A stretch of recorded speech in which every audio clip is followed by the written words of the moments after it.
Chapter 6. As we strolled slowly back toward the boat, planning and discussing this, we were suddenly startled by a loud and unmistakable detonation. "A shell from the U-33, exclaimed von Schoenvorts. "What can be after signifying?" queried Olsen. "They are in trouble," I answered for all, "and it's up to us to get back to them. Drop that carcass," I directed the men carrying the meat, "and follow me." I set off at a rapid run in the direction of the harbor. We ran for the better part of a mile without hearing anything more from the direction of the harbor, and then I reduced the speed to a walk, for the exercise was telling on us who had been cooped up for so long in the confined interior of the U-33. Puffing and panting, we plodded on until within about a mile of the harbor, we came upon a sight that brought us all up standing. We had been passing through a little heavier timber than was usual to this part of the country, when we suddenly emerged into an open space in the center of which was such a band as might have caused the most courageous to pause. It consisted of upward of 500 individuals, representing several species closely allied to man. There were anthropoid apes and gorillas. These I had no difficulty in recognizing, but there were other forms which I had never before seen, and I was hard put to it to say whether they were ape or man. Some of them resembled the corpse we had found upon the narrow beach against Caprona's seawall, while others were of a still lower type, more nearly resembling the apes. And yet others were uncannily man-like, standing there erect, being less hairy and possessing better-shaped heads. There was one among the lot, evidently the leader of them, who bore a close resemblance to the so-called Neanderthal man of La Chapelle-aux-Saints. There was the same short, stocky trunk upon which rested an enormous head, habitually bent forward into the same curvature as the back, the arms shorter than the legs, and the lower leg considerably shorter than that of modern man, the knees bent forward and never straightened. This creature and one or two others who appeared to be of a lower order than he, yet higher than that of the apes, carried heavy clubs. The others were armed only with giant muscles and fighting fangs, nature's weapons. All were males, and all were entirely naked, nor was there upon even the highest among them a sign of ornamentation. At sight of us, they turned with bared fangs and low growls to confront us. I did not wish to fire among them unless it became absolutely necessary, and so I started to lead my party around them. But the instant that the Neanderthal man guessed my intention, he evidently attributed it to cowardice upon our part, and with a wild cry he leaped toward us, waving his cudgel above his head. The others followed him, and in a minute we should have been overwhelmed. I gave the order to fire, and at the first volley 6 of them went down, including the Neanderthal man. The others hesitated a moment and then broke for the trees, some running nimbly among the branches, while others lost themselves to us between the boles. Both von Schoenvorts and I noticed that at least 2 of the higher, man-like types took to the trees quite as nimbly as the apes, while others that more nearly approached man in carriage and appearance sought safety upon the ground with the gorillas. An examination disclosed that 5 of our erstwhile opponents were dead, and the 6th, the Neanderthal man, was but slightly wounded, a bullet having glanced from his thick skull, stunning him. We decided to take him with us to camp, and by means of belts we managed to secure his hands behind his back and place a leash around his neck before he regained consciousness. We then retraced our steps for our meat, being convinced by our own experience that those aboard the U-33 had been able to frighten off this party with a single shell. But when we came to where we had left the deer, it had disappeared. On the return journey, Whiteley and I preceded the rest of the party by about 100 yards in the hope of getting another shot at something edible, for we were all greatly disgusted and disappointed by the loss of our venison. Whiteley and I advanced very cautiously, and not having the whole party with us, we fared better than on the journey out, bagging 2 large antelope not a half mile from the harbor. So with our game and our prisoner, we made a cheerful return to the boat, where we found that all were safe. On the shore, a little north of where we lay, there were the corpses of 20 of the wild creatures who had attacked Bradley and his party in our absence, and the rest of whom we had met and scattered a few minutes later. We felt that we had taught these wild ape men a lesson, and that because of it, we would be safer in the future. At least, safer from them. But we decided not to abate our carefulness one whit, feeling that this new world was filled with terrors still unknown to us. Nor were we wrong. The following morning we commenced work upon our camp. Bradley, Olson, von Schoenvorts, Miss LaRue, and I having sat up half the night discussing the matter and drawing plans. We set the men at work felling trees, selecting for the purpose jara, a hard, weather-resisting timber which grew in profusion nearby. Half the men labored while the other half stood guard, alternating each hour with an hour off at noon. Olson directed this work. Bradley, von Schoenvorts, and I, with Miss LaRue's help, staked out the various buildings and the outer wall. When the day was done, we had quite an array of logs nicely notched and ready for our building operations on the morrow. And we were all tired, for after the buildings had been staked out, we all fell in and helped with the logging. All but von Schoenvorts. He, being a Prussian and a gentleman, couldn't stoop to such menial labor in the presence of his men, and I didn't see fit to ask it of him, as the work was purely voluntary upon our part. He spent the afternoon shaping a swagger stick from the branch of jara and talking with Miss LaRue, who had sufficiently unbent toward him to notice his existence. We saw nothing of the wild men of the previous day, and only once were we menaced by any of the strange denizens of Caprona, when some frightful nightmare of the sky swooped down upon us, only to be driven off by a fusillade of bullets.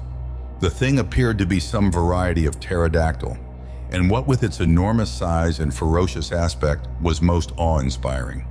There was another incident too, which to me at least was far more unpleasant than the sudden onslaught of the prehistoric reptile.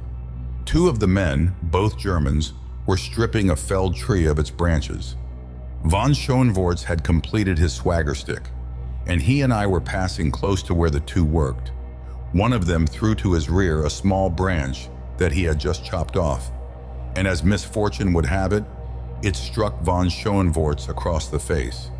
It couldn't have hurt him, for it didn't leave a mark, but he flew into a terrific rage, shouting, "Attention!" in a loud voice. The sailor immediately straightened up, faced his officer, clicked his heels together, and saluted. "Pig!" roared the Baron, and struck the fellow across the face, breaking his nose. I grabbed von Schoenvorts' arm and jerked him away before he could strike again, if such had been his intention, and then he raised his little stick to strike me, but before it descended, the muzzle of my pistol was against his belly, and he must have seen in my eyes that nothing would suit me better than an excuse to pull the trigger. Like all his kind and all other bullies, von Schoenvorts was a coward at heart, and so he dropped his hand to his side and started to turn away. But I pulled him back, and there before his men I told him that such a thing must never again occur, that no man was to be struck or otherwise punished other than in due process of the laws that we had made and the court that we had established. All the time the sailor stood rigidly at attention, nor could I tell from his expression whether he most resented the blow his officer had struck him or my interference in the gospel of the Kaiser breed. Nor did he move until I said to him, "Plesser, you may return to your quarters and dress your wound." Then he saluted and marched stiffly off toward the U-33. Just before dusk, we moved out into the bay, 100 yards from shore, and dropped anchor, for I felt that we should be safer there than elsewhere. I also detailed men to stand watch during the night, and appointed Olson officer of the watch for the entire night, telling him to bring his blankets on deck and get what rest he could. At dinner, we tasted our first roast Caprona antelope, and we had a mess of greens that the cook had found growing along the stream. All during the meal, von Schoenvorts was silent and surly. After dinner, we all went on deck and watched the unfamiliar scenes of a Capronian night. That is, all but von Schoenvorts. There was less to see than to hear. From the great inland lake behind us came the hissing and the screaming of countless saurians. Above us, we heard the flap of giant wings, while from the shore rose the multitudinous voices of a tropical jungle, of a warm, damp atmosphere such as must have enveloped the entire earth during the Paleozoic and Mesozoic eras. But here were intermingled the voices of later eras, the scream of the panther, the roar of the lion, the baying of wolves, and a thunderous growling which we could attribute to nothing earthly, but which one day we were to connect with the most fearsome of ancient creatures. One by one, the others went to their rooms until the girl and I were left alone together. For I had permitted the watch to go below for a few minutes, knowing that I would be on deck. Miss LaRue was very quiet, though she replied graciously enough to whatever I had to say that required reply. I asked her if she did not feel well. "Yes," she said, "but I am depressed by the awfulness of it all. I feel of so little consequence, so small and helpless in the face of all these myriad manifestations of life stripped to the bone of its savagery and brutality. I realize as never before how cheap and valueless a thing is life. Life seems a joke, a cruel, grim joke. You are a laughable incident or a terrifying one, as you happen to be less powerful or more powerful than some other form of life which crosses your path. But as a rule, you are of no moment whatsoever to anything but yourself. You are a comic little figure, hopping from the cradle to the grave. Yes, that is our trouble. We take ourselves too seriously, but Caprona should be a sure cure for that." She paused and laughed. "You have evolved a beautiful philosophy," I said. "It fills such a longing in the human breast. It is full, it is satisfying, it is ennobling. What wondrous strides toward perfection the human race might have made if the first man had evolved it, and it had persisted until now as the creed of humanity." "I don't like irony," she said. "It indicates a small soul." "What other sort of soul, then, would you expect from a comic little figure hopping from the cradle to the grave?" I inquired. "And what difference does it make anyway, what you like and what you don't like? You are here for but an instant, and you mustn't take yourself too seriously." She looked up at me with a smile. "I imagine that I am frightened and blue," she said, "and I know that I am very, very homesick and lonely." There was almost a sob in her voice as she concluded. It was the first time that she had spoken thus to me. Involuntarily, I laid my hand upon hers where it rested on the rail. "I know how difficult your position is," I said, "but don't feel that you are alone. There is one here who would do anything in the world for you," I ended lamely. She did not withdraw her hand, and she looked up into my face with tears on her cheeks, and I read in her eyes the thanks her lips could not voice. Then she looked away across the weird moonlit landscape and sighed. Evidently, her newfound philosophy had tumbled about her ears, for she was seemingly taking herself seriously. I wanted to take her in my arms and tell her how I loved her, and had taken her hand from the rail and started to draw her toward me when Olson came blundering up on deck with his bedding. The following morning, we started building operations in earnest, and things progressed finely. The Neanderthal man was something of a care, for we had to keep him in irons all the time, and he was mighty savage when approached. But after a time, he became more docile, and then we tried to discover if he had a language. Liz spent a great deal of time talking to him and trying to draw him out, but for a long while she was unsuccessful. It took us 3 weeks to build all the houses, which we constructed close by a cold spring some 2 miles from the harbor. We changed our plans a trifle when it came to building the palisade, for we found a rotted cliff nearby where we could get all the flat building stone we needed, and so we constructed a stone wall entirely around the buildings. It was in the form of a square, with bastions and towers at each corner, which would permit an enfilading fire along any side of the fort, and was about 135 feet square on the outside, with walls 3 feet thick at the bottom and about 1.5 feet wide at the top and 15 feet high. It took a long time to build that wall, and we all turned in and helped except von Schoenvorts, who, by the way, had not spoken to me except in the line of official business since our encounter, a condition of armed neutrality which suited me to a T. We have just finished it, the last touches being put on today.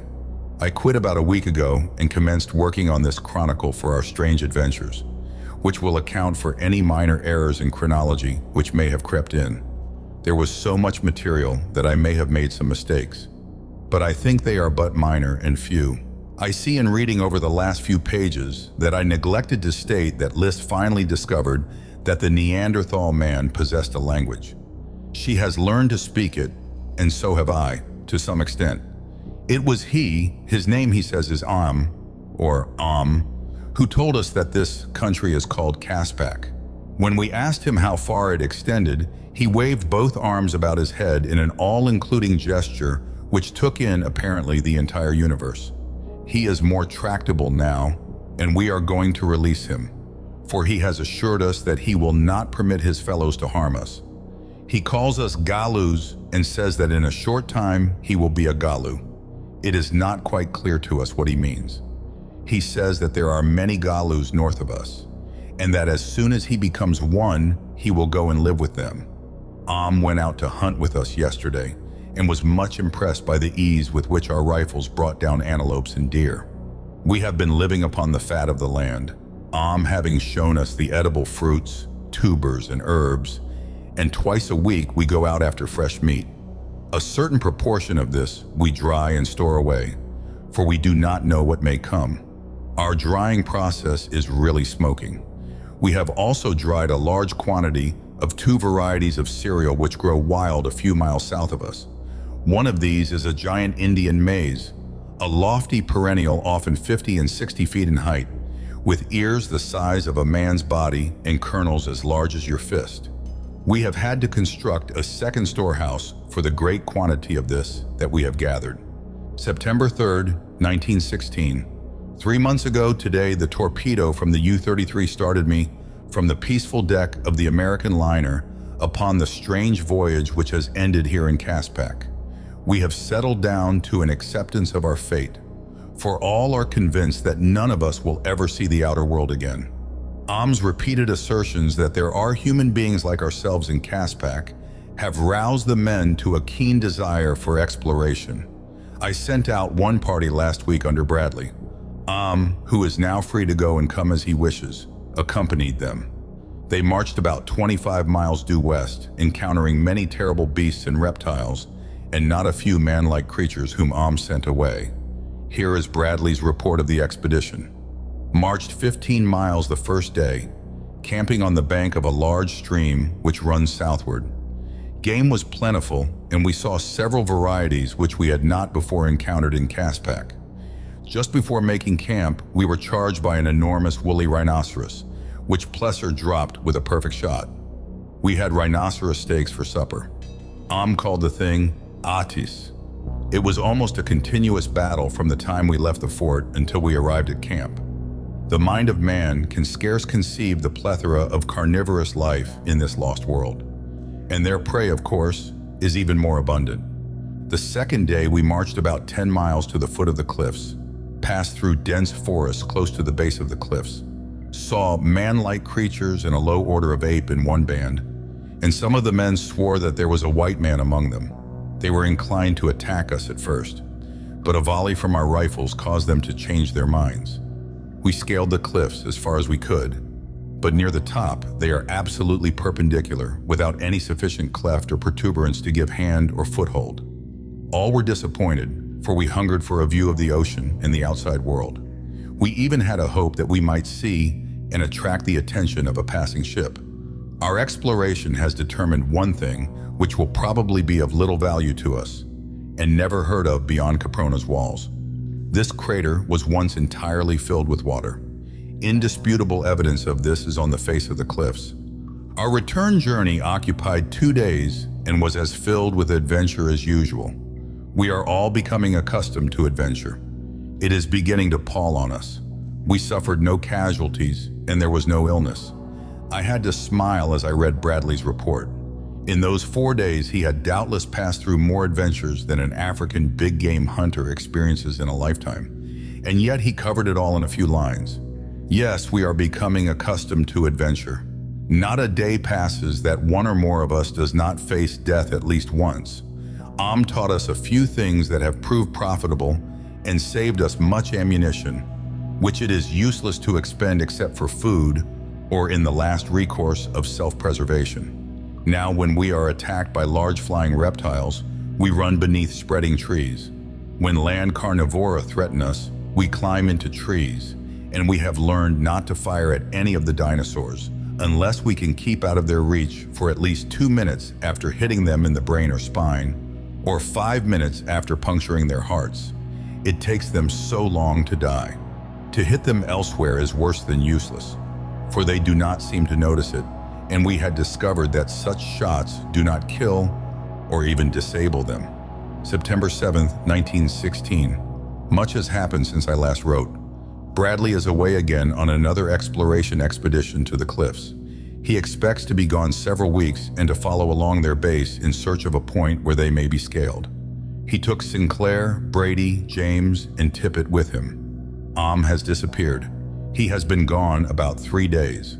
But the most startling thing I have on record is that von Schoenvorts and Olsen, while out hunting the other day, discovered oil about 15 miles north of us, beyond the sandstone cliffs.